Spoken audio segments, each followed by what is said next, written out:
안녕하세요. 매일 새로운 사연을 전하는 읽어주는 사연 라디오입니다. 구독과 좋아요, 많은 공유 부탁드립니다. 오늘의 사연 시작하겠습니다. 안녕하세요. 결혼을 약속했던 남자친구에게 큰 실망을 하고 파혼을 하게 된 30대 여성입니다.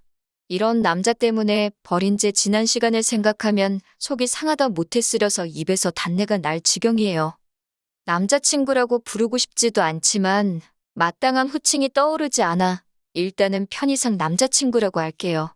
남자친구와는 소개팅으로 만났어요. 내키지 않는 소개팅이었지만 주선자가 너무 괜찮은 사람이라며 자기 입장 한 번만 생각해서 나가달라고 하더라고요. 사실 주선자는 저와 그렇게 가까운 사이는 아니었는데 남자친구가 주선자의 핸드폰에서 제 사진을 보더니 꼭 소개를 해달라고 하더랍니다. 자기 이상형에 가깝다면서요. 그리고 남자친구는 주선자의 선배였기 때문에 거절할 수가 없었다고 하대요. 운동하는 쪽이라서 선후배 관계가 좀 더 어렵다고 저한테 한 번만 부탁한다고 매달리는데 좋은 일하는 셈 치고 알겠다고 했어요. 소개팅을 한다고 해서 꼭 사귀어야 하는 건 아니잖아요.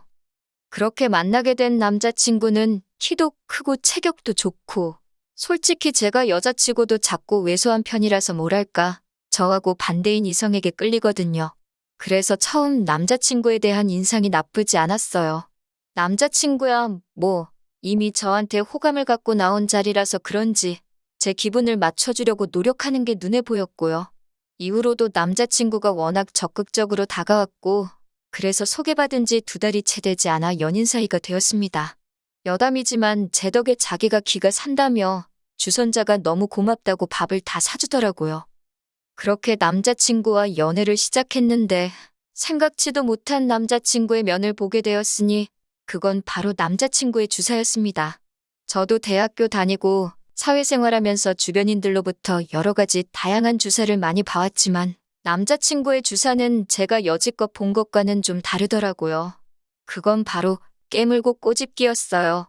그 큰 덩치를 한 남자가 술만 취하면 바로 옆에 누가 있건 간에 깨물고 꼬집고 그러더라고요. 특히 팔이나 손가락이나 심할 때는 허벅지를요.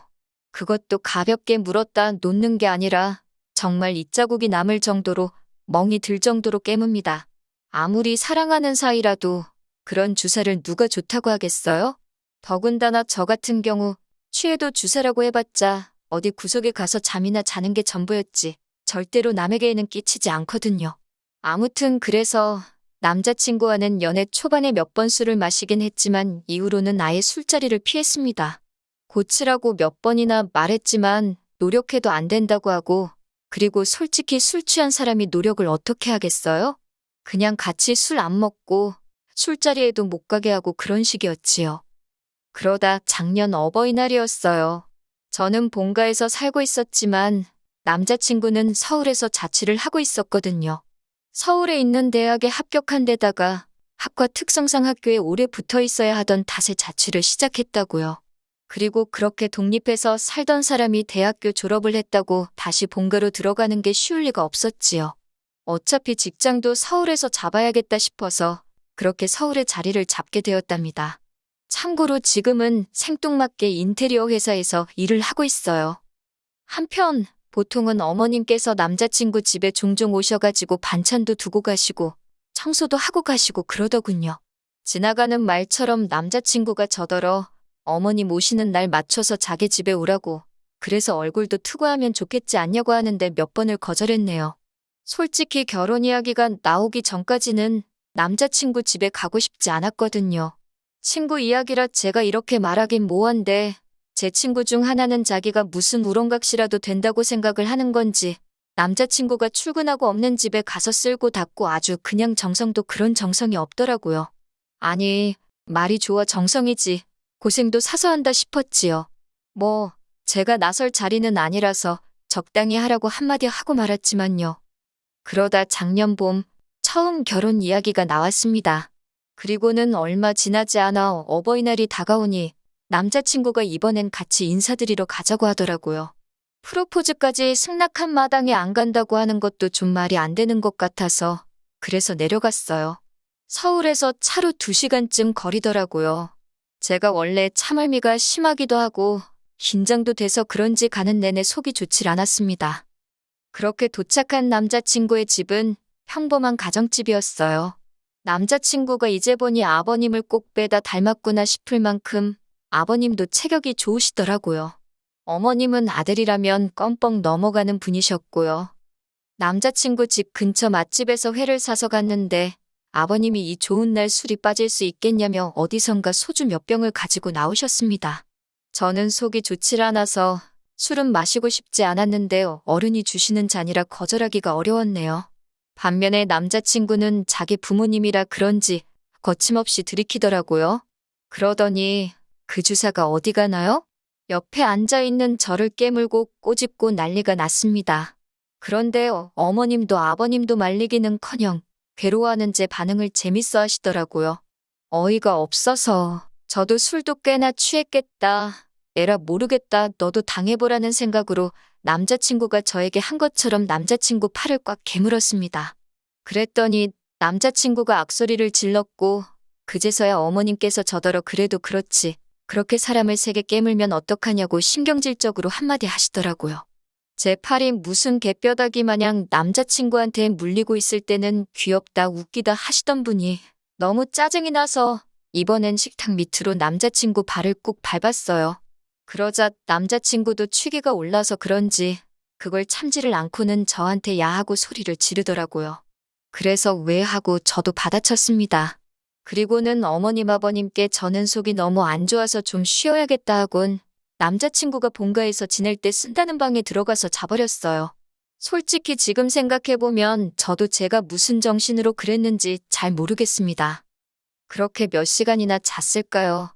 남자친구가 이제 집에 가자며 저를 깨우더라고요. 근데 남자친구가 아직 술이 다 깬 것 같지가 않았어요. 저도 마찬가지였고요. 그래서 대리 불러서 가자고 했더니 남자친구가 자기 술 다 깼는데 저더러 과민 반응이랍니다. 다행히 이때는 어머님께서 그러지 말고 제 말대로 대리 불러서 가라고 해주셨어요. 그래서 대리 불러서 왔는데 농담이 아니고 대리비만 거의 20만 원 가까이 나왔습니다. 돈이 아깝기는 했지만 누굴 탓하겠어요. 그래도 어머님 아버님 댁에서 자고 오자고 안 하는 게 어디냐 그렇게 생각했습니다. 바보같이 눈에 씌인 콩깍지 때문에 그 와중에도 좋은 점만 보려고 했던 것 같아요. 이후로 저희는 천천히 결혼 준비를 해나가기 시작했습니다. 금전적인 부분부터 시작해서 제 생각과 다른 부분도 있었고 서로 직장 문제도 있어서 뭐하나 속 시원하게 진행되지가 않더라고요. 그리고 이것 때문에 남자친구와 조금씩 다투기도 했어요. 아무리 서로 다른 두 사람이 만나서 하는 결혼이라지만 연애 때는 안 그랬는데 왜 막상 결혼 준비를 시작하니까 이렇게 다투게 되는 건지 이해할 수가 없었지요. 헤어져야 하나 그런 생각을 안 한 것도 아니었네요. 하지만 늘 결정적인 순간에 남자친구가 먼저 미안하다 손을 내밀었고 저도 30이 넘은 나이에 이 사람과 헤어지면 다른 누군가랑 다시 언제 또 시작하나? 그리고 이 모든 과정을 또 반복해야 될 거라 생각하니 답답하기도 했고요. 그래서 남자친구가 손 내밀면 못 이긴 척 잡고 그렇게 버텼던 것 같아요. 다른 사람들도 별반 다르지 않을 거라고 스스로를 이해시키면서 말이에요. 한편 그러다 지난 늦은 가을에 저희 어머니가 큰 사고를 당하셨어요. 원래도 무릎이 안 좋으신데 계단에서 넘어지시면서 그대로 고꾸라지셔가지고 무릎이 완전히 나가서 수술하고 철심을 박으셨지요. 그뿐만이 아니라 어깨도 심하게 골절이 되었고요.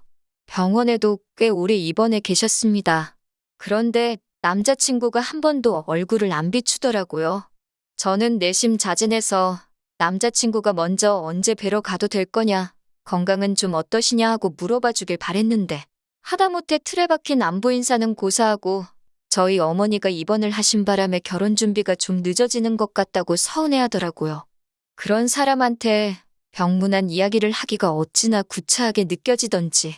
그리고 돌이켜 생각해보면 이로 인해 남자친구를 향한 제 마음이 조금씩 달라지고 있었던 것 같아요. 다만 여러 가지로 신경 쓸 일이 많다 보니 남자친구에 대한 마음을 가지고 고민할 여력조차 없었다고 할까요? 그런데 안 좋은 일은 왜 한 번에 연달아 터지는 건지 모르겠습니다. 저희 어머니가 퇴원을 하시고 얼마 되지 않았던 때였습니다. 생각지도 못한 충격적인 이야기를 듣게 되었어요. 그건 바로 남자친구의 어머님께서 간암 판정을 받으셨다고요. 너무 늦게 검사를 받으신 탓에 간암인 걸 알게 되기는 했지만 손도 써볼 수 없을 만큼 늦은 상태였답니다. 의사 말로는 길면 3-4달은 버틸 수 있을 거라길래 그때부터 남자친구와 저도 결혼식 준비에 박차를 가했어요. 집이고 혼수고 그런 건 나중에 해도 된다. 일단 식부터 빨리 올리자며. 그런데 솔직히 털어놓자면 저는 마음이 불편했어요. 저도 여자고 결혼에 대한 저 나름대로의 기대치라던가 그런 게 있었으니까요. 그래서 갑자기 번갯불에 콩거 먹듯 준비에 박차를 가하는 게 내키지 않았네요. 하지만 동시에 비록 한 번밖에 뵌 적 없는 어머님이셨지만 마음이 쓰이더라고요. 복잡한 심정이었네요. 하지만 어머님께서는 한 달도 채 버티지 못하고 세상을 떠나셨습니다. 한 달은 마음의 준비를 하기에도 부족한 시간이었고 남자친구에게는 어쨌든 갑작스러운 일이었지요.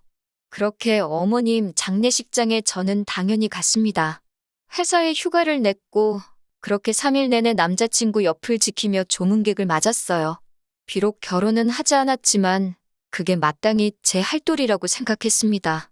저희 부모님께서도 안타까워하시며 부의금으로 50만 원 보내셨고요. 그렇게 장례식이 끝나고 한 일주일쯤 지났을 때였어요. 결혼 이야기는 다시 올스탑이 된 상황이었고요. 그런 와중에 하루는 늦은 밤이었는데 밖에서 고래고래 누군가 제 이름을 부르는 것 같더라고요. 그래서 내다보니 세상에 한눈에 봐도 남자친구가 고주망태가 되어서는 아파트 단지 내에서 그렇게 시끄럽게 저를 찾고 있는 게 아니겠어요? 제가 놀라서 뛰어내려갔습니다. 그랬더니 남자친구가 제 어깨를 딱 잡고서는 저더러 한다는 소리가 저희 부모님 후회할 거랍니다. 자기가 저랑 결혼하면 저희 부모님한테 어떻게 하는지 한번 두고 보래요. 저는 이게 무슨 소린가 제 귀를 의심했지요. 무슨 소리를 하는 거냐고 정신 차리라니까 어떻게 어머님 장례식에 저희 부모님이 안 오실 수가 있냐고 그래요. 하지만 저희 어머니는 수술로 인해 여전히 혼자 거동이 어려우신 상황이었고 아버지께서는 직장에 나가셔야 했으니 당연한 거 아닌가요? 그리고 저희 어머니가 아프셨을 때 안부 한번 제대로 묻지 않았고 전화 한번 드린 적 없으면서 어쩜 이렇게 사람이 뻔뻔한가 싶더라고요. 그래서 제가 지금 그게 네가 할 소리냐고 물었어요. 100번 양보해서 우리 부모님이 안 가서 네가 서운하다고 쳐도 뭐 나랑 결혼하면 우리 부모님한테 뭐 어쩔 거냐고 그게 지금 협박이냐고 따졌지요. 무서워서 너랑 결혼하겠냐고 헛소리 짓거리는 거 보니 너랑 결혼 못하겠다고 헤어지자 했습니다. 사실 그때만 하더라도 반은 진심, 반은 홧김에 내뱉은 말이었어요. 그런데 제가 헤어지자고 하니까 순간 남자친구 눈빛이 살기를 보였다고 할까요? 순식간에 제 손목을 낚아채고 안놔주는데 이대로 물어뜯거나 비틀어버릴 것 같아서 소름이 확 끼치더라고요. 그래서 저도 모르게 아빠 하고 소리를 꽤 질렀습니다. 그리고 그때 생각지도 못한 일이 벌어졌어요. 저희 동뿐만 아니라 옆동과 앞동 아파트에서 몇몇 아저씨들이 뛰쳐나오셨거든요. 아마도 딸 있는 아버지들이 순간 내 딸이 소리를 질렀나 싶어서 반사적으로 튀어나오신 것 같았지요. 그리고 그 안에는 저희 아버지도 계셨습니다. 저희 아버지를 포함해 순식간에 모여든 중년의 아저씨들이 남자친구가 제 손목을 비틀다시피 잡아챈 걸 보고는 남자가 여자한테 뭐 하는 짓이냐며 당장 놔주라고 호통을 치기 시작하셨어요. 특히나 저희 아버지는 몸도 약소하신데 그럼에도 불구하고 당장이라도 남자친구를 때려눕히실 기세로 달려드셨지요. 그래도 다행히 아버지뿐만 아니라 주변 아저씨들까지 있으니 남자친구도 그 기세에 눌렸는지 더는 난리를 치지 않고 순순히 제 손을 놔주고는 슬금슬금 꽁무니를 내빼더라고요. 상황이 어느 정도 진정이 되고 나서야 아버지께서 경비 아저씨께 남자친구의 사진을 보여주며 상황 설명을 하셨어요. 아파트에 출입하지 못하게 막아달라고 부탁을 드렸지요. 그리고는 곧이어 아버지와 제가 자리에 계셨던 분들께 죄송하고 감사하다는 인사를 드렸습니다. 그러자 다들 저더러 조심하라고 한마디씩 해주시더라고요. 요새 제정신 아닌 인간들이 많다면서요. 다음 날 남자친구에게 미친 듯이 전화가 오기 시작했습니다. 문자도 오고 음성 메시지도 남겼더군요. 그냥 지워버리려다 확인해보니 혼자서 전화기에 대고 울고 화내고 아주 원맨쇼가 따로 없대요. 뭐, 내용이야. 다 자기가 술 취해서 그런 거다. 서운해서 그랬다. 말이 헛나왔다. 전혀 와닿지 않는 변명일색이었습니다. 미안하단 말도 성의가 없이 들렸고요. 처음엔 그냥 무시할까 하다가 그러다 또 아파트로 찾아오고 할까 싶어서 결국 만나서 깔끔하게 정리를 하는 쪽으로 마음을 정했어요. 약간의 불안한 마음에 약속 장소는 경찰서 근처 카페로 정했지요. 그리고는 절 보고는 아무 일도 없던 척하며 실실 웃는 그 기분 나쁜 얼굴에 담담하게 헤어지자 했네요. 남자친구는 이내 울그락불그락 얼굴색을 바꾸고는 어머님이 자길 떠난 지 얼마나 됐다고 저까지 자길 떠나냐면서 자기가 불쌍하지도 않냐입니다. 그러면서 이렇게 자기한테 상처 주면 돌아가신 어머님이 절 가만둘 것 같냐고 그래요. 그런 말 한마디 한마디에 그나마 남아있던 정까지 뚝뚝 떨어지더군요. 그리고 결국은 헤어졌습니다. 이후로 제 휴대폰 번호도 바꿨고 출퇴근 시간에는 동료랑 카풀을 하거나 아니면 아버지와 동행을 하고 있지요. 지난번 사건으로 아파트 경비 아저씨도 외부인 출입에 촉각을 세워주고 계시고요. 그리고 그날 자리에 계셨던 아저씨들이 오며 가며 아는 체를 해주시는데 그게 꽤나 의지가 됩니다.